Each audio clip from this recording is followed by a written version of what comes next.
Tapos gagawa tayo ng ano, ng grills sa ano, bintana. Yan yung gagawin natin, ano, lalagyan natin ng grills na ano, na stainless. Yung dito, sukat nito ay 120 by 120. Tapos itong ano, yung unin naman sa loob.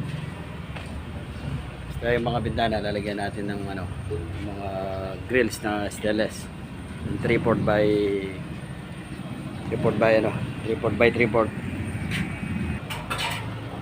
Ito yung gagamitin natin materials na ano lang, 3/4 by 3/4 na ano, 304. 1.2 lang ito. Pwede nang ano ito pang grids. Gamit pa rin tayo ng welding rod. Yung ano, yung 2.0 564. Cutting disc.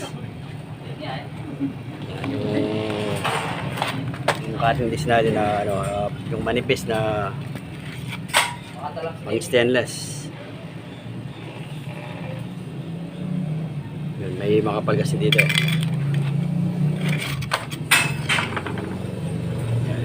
Tapos gagamit pa tayo ng ano, yung pinaka-design niya sa gitna, yung orchids na 304 din. Yung design sa ano, sa gitna. Yan, ano, na-frame na natin yung ano, yung grills. Na eskwala. Kung nag-eskwala kayo ng ano, mga grills at mga stabakal, eskwala kayo dito sa ano, pinaka sa gitna. Kunin nyo lang yung ano, yung pinaka sukat nito.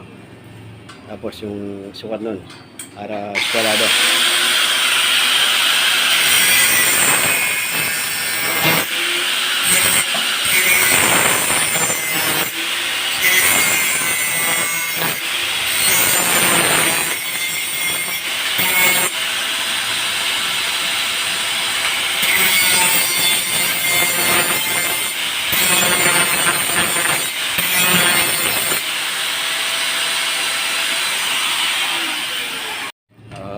Ito yung ano, yung nagawa natin na grills na pinaka frame at niya.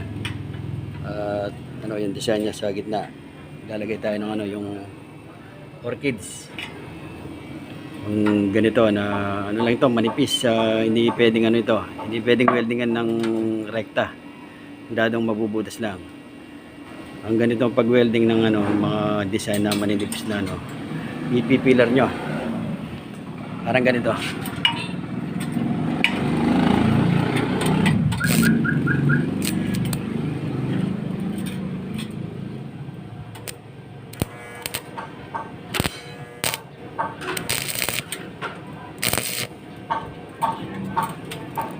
Yan. Mag-ano lang kayo ng welding rod.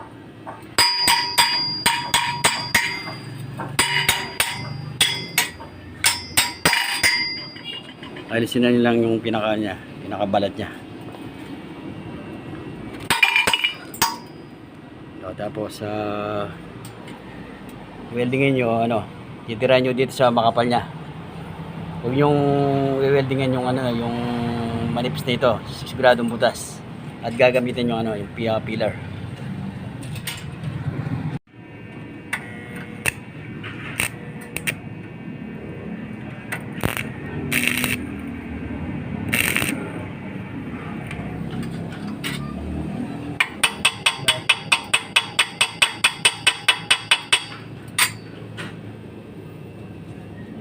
Tiene un poquito, tiene.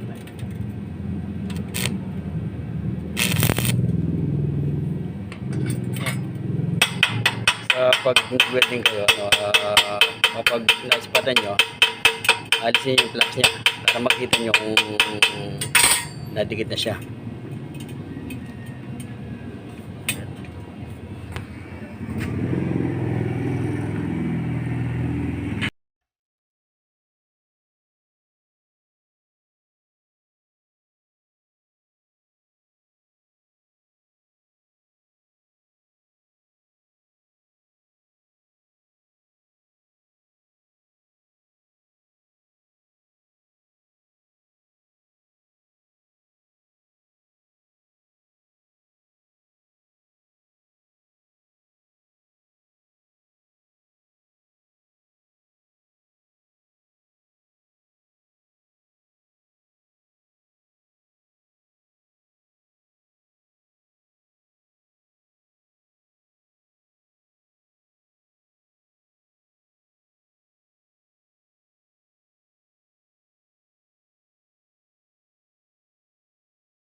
Ganito ano, kalinis kapag nayari na yung ano, yung ginawa nating grills. Na nakabapi na. Yan, finished product na yung ano, yung grills natin sa ano, sa bintana.